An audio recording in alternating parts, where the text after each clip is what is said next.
Hi everyone, it's Lisa Mears. Thank you for being here. In today's video, I'm going to be making two cards using the Spellbinders Clear Stamp of the Month for November, as well as the Small Die of the Month for November. So starting out, I want to quickly show you what the clear stamp of the month looks like.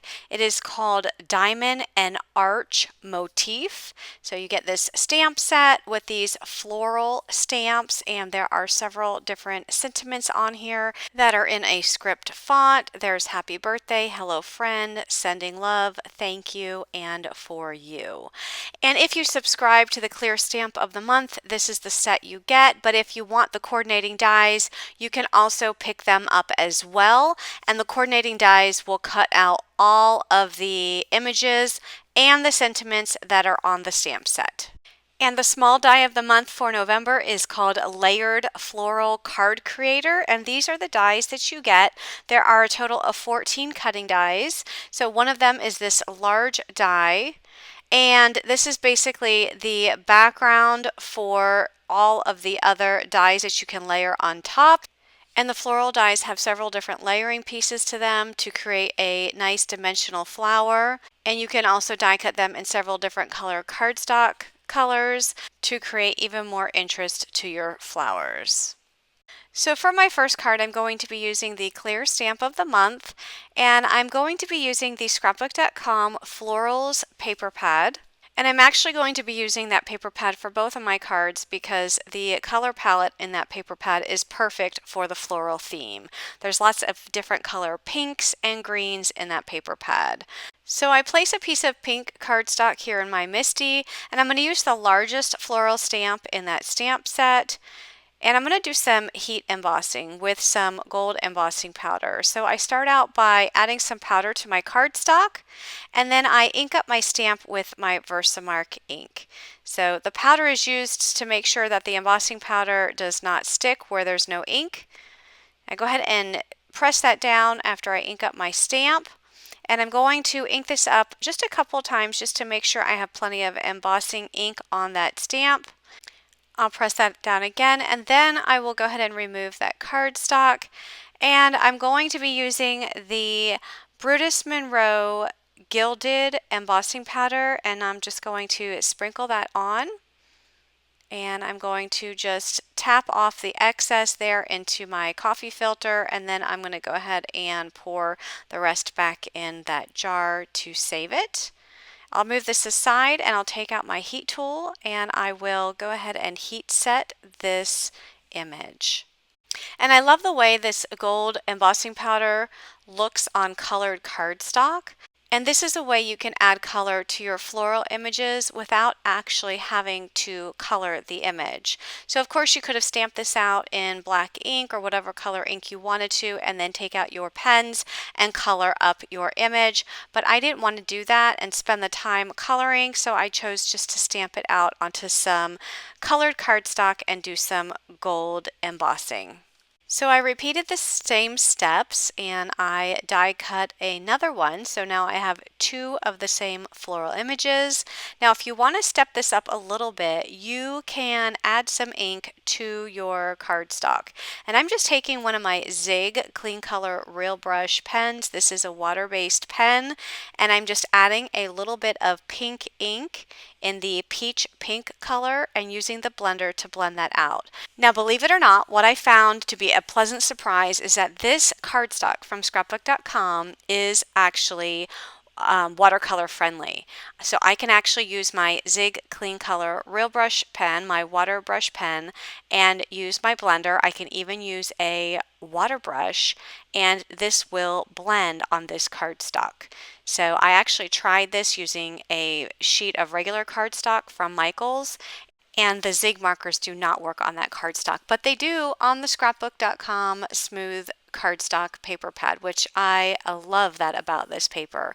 So you can see I'm just using a pink ink, and then I'm going to take my blender tool and I'm going to blend that out. Now, the reason I'm using my blender and not a water brush, although the water brush will work, is because this cardstock is a little bit thin and I didn't want to accidentally have too much water come out of the water brush and then it warp the cardstock. So if you are using a water brush and you try this, just make sure that you don't have a lot of water on the tip of the water brush when you add your ink. But you can see here that just by adding a little bit of that pink ink, that it does add some more interest to this floral image.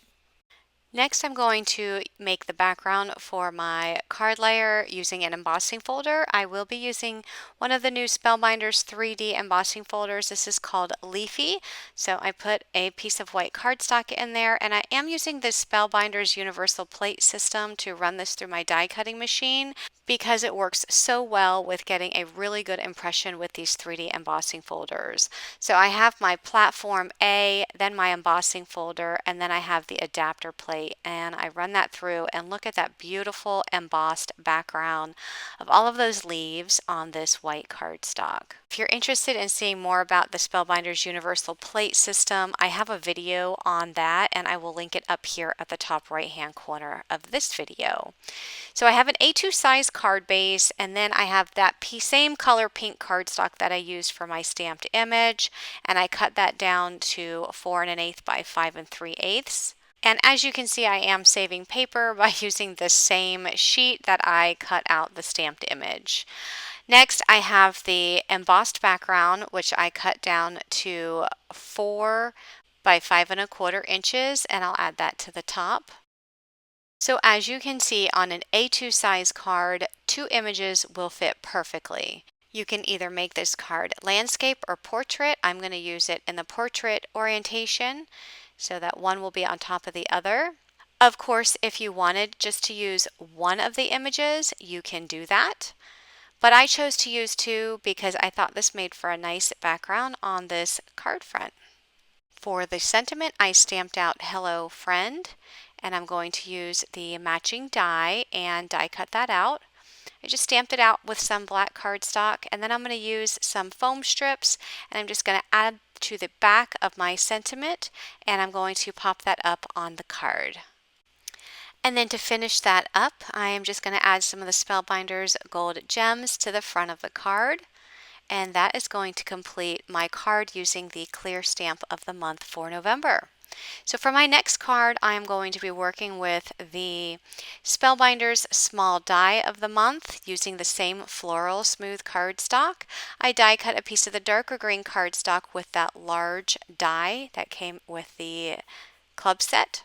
And this large die cut piece is going to be the one that I add all of the rest of my die cuts to. So I'm going to use this die, which are a set of 2 leaves, and I'm going to take a lighter green cardstock from the paper pad, and I'm going to die cut the 2 leaves, and once those are die cut, I'll add them to the dark green cardstock. And you can see how there is a line going down the middle of each one of those leaves, so you can see that dark green cardstock right through the center. Next, I use a piece of the darker pink cardstock from that same paper pad, and I die cut these solid floral die cuts. There are 2 of them. There's a larger one and a smaller one. Go ahead and put glue on the back, and I add them to where they go on the large green die cut piece. Next, I'm going to take these 2 dies. There's a large one and a small one. Take a piece of the lighter peachy cardstock from that same paper pad, die cut them, and then add them to the top of the flowers. So you can see already how the flowers using the different dies are getting some nice color and nice depth to how they look. And just if you thought I was finished adding some layers to those flowers, nope, I have 2 more dies. I'm going to die cut with a pink cardstock. This time I'm going to add double-sided adhesive tape to the back of that cardstock because these dies are more intricate and I didn't want to have to worry about trying to get glue on the back of those little lines. So I'm going to go ahead and die cut those and then add them to the tops of those flowers. One thing I thought was pretty unique about these flowers, if you look closely at the shape of the petals, they're heart-shaped. And I think that's such a pretty detail on all of these flowers. Okay, so next I'm going to take the Sherbet Smooth cardstock from Scrapbookcom. I wanted to bring in some other colors that the floral paper pad did not have. One of the colors is going to be yellow, and I thought I would die cut the center of the flowers using the yellow cardstock. So I go ahead and add those after I die cut them. So the small circle in the small flower, and then the little bit larger circle in the larger flower. And then I'm going to use some of the orange cardstock from that same paper pad and die cut another floral die out of the orange cardstock. And I'll have to do this twice because there are two of these flowers in this die. So I go ahead and add each one of these little, I don't even know what these are called. I'm sure somebody will be able to tell me. But I go ahead and add all of these little pieces to the larger die cut piece. And I have one more flower that I'm going to die cut using some teals and yellows. So you can see the dyes that I've used and the colors I've used. And I'll go ahead and put that last flower die together. And then I will add it to my large floral die cut piece. Now while I'm doing that, I do want to mention that if you are interested in joining the club, I will have links down in the description box below for both of these clubs, as well as all of Spellbinders clubs. They have several of them. You have until November 28th to join the club and receive this month's club set, but if for some reason you're watching this video and it's after November 28th, if there are any club sets left over for the previous month, Spellbinders will sell them without a subscription. And I always update those links to these specific product pages once the month ends. So be sure to check out the description box for those links. So here I just want to show you that you can add another layer to these flowers if you wanted to. I did not. But I did make an identical floral cluster just like the one I previously made, and want to show you that you can put both of them on an A2 size card, and you can also put them on a slimline card, which is what I'm going to be doing today. I'm going to be making a slimline card with this one. So I have a slimline card base that measures 8.5 inches by 3.5 inches.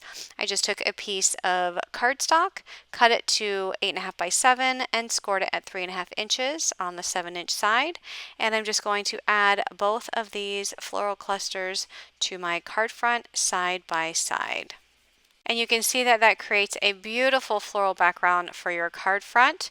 And you can either make this card into a landscape card or you can put it in the portrait orientation. I am going to choose to make it landscape.